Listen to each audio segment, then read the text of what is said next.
அனைவருக்கும் வினோத் பரமையின் பணிவான வணக்கங்கள். நிறைய நண்பர்கள் கேட்டிருந்தாங்க இந்த கீரை வீடியோவை பார்த்துட்டு.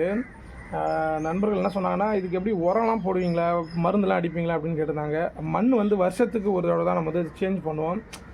நம்ம வீட்டில் வந்து கொஞ்சம் உளுந்துலாம் அந்த பதர்லாம் மீறும் இல்லையா, உளுந்தோட தோல்லாம். ஸோ அதெல்லாம் வந்து நம்ம மிக்ஸ் பண்ணி வருஷத்தில் ஒரு தடவை நம்ம வந்து கலந்து விட்டுட்டோம் அப்படின்னா மண் வந்து சாஃப்டாக இருக்குது பாருங்கள். மண் சாஃப்டாக இருக்குது பாருங்கள், எப்படி சாஃப்டாக இருக்குன்னு பார்த்தா தெரியும் உங்களுக்கு.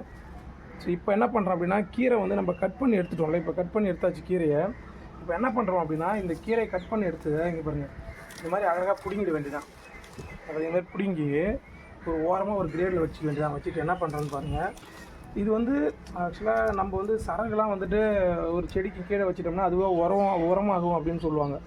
அதே மாதிரி மெத்தட் தான் இது. நம்ம மாடி தோட்டத்தில் இந்த மாதிரி நம்ம பண்ணிட்டோம் அப்படின்னா நம்ம கீரை வந்து நல்லா வளரும். அதாவது மருந்து நம்ம வந்து போட தேவையில்ல, அதுவாக உரமாகவும் ஆகிடும். இப்போ வந்து இது வந்து தண்டு ஆக்சுவலாக மேலே கட் பண்ணி எடுத்தாச்சு. இந்த தண்டு மட்டும் வச்சுருக்கோம். இப்போது இந்த தண்டை நம்ம என்ன பண்ணுறோம் அப்படின்னா,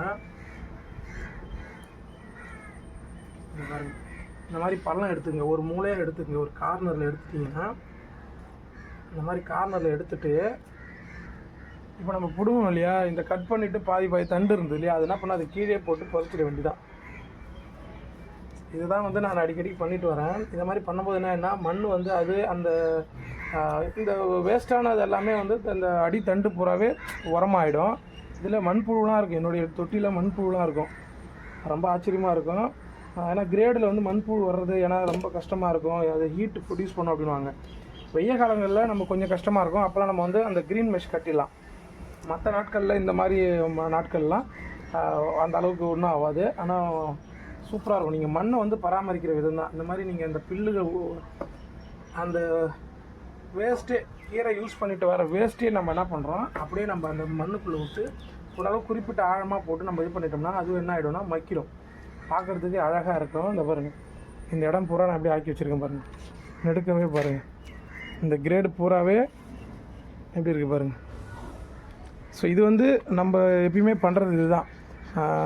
இதை மாதிரி பண்ணிட்டோம் அப்படின்னா யார் வேணாலும் பண்ணிக்கலாம். நீங்களுமே உங்கள் வீட்டில் அழகாக பண்ணிட்டீங்க அப்படின்னா ஒன்ஸ் ஒரு தடவை இன்வெஸ்ட் பண்ணிட்டீங்க அப்படின்னா நீங்கள் கண்டினியூட்டியாக நீங்கள் எடுத்துக்கிட்டே இருக்கலாம். ஸோ மருந்து இல்லாமல் நீங்களே கீரையை உருவாக்கி உணவாக எடுத்துக்கலாம். ஸோ இதுதான் நம்ம பண்ணிட்டு வரோம். பூச்சிலாம் அதிகமாக இருக்கவே வராது. மற்ற கீரையெல்லாம் பூச்சி இருக்கிற மாதிரிலாம் பூச்சி வரதுக்கு வாய்ப்பு இல்லை. நான் வந்து மீன் அமில வந்து தயார் பண்ணி வச்சுருக்கேன். அது வந்து கலந்துட்டுனா சூப்பராக இருக்கும். ஸோ அது ஒரு 2 வருஷத்துக்கு மேலே நான் வச்சுருக்கேன். நான் உங்களுக்கு அதை காட்டுறேன் எப்படி இருக்குன்னு ஒரு நாள் பதிவில். புரியும் நினைக்கிறேன். வாழ்க யோகம், யோகம் மலட்டும். அடுத்த பதிவில் கண்டிப்பாக சந்திக்கிறேன். நன்றி. இதுதான் நம்ம உரம் செய்யக்கூடிய மெத்தடாலஜி. தேங்க்யூ.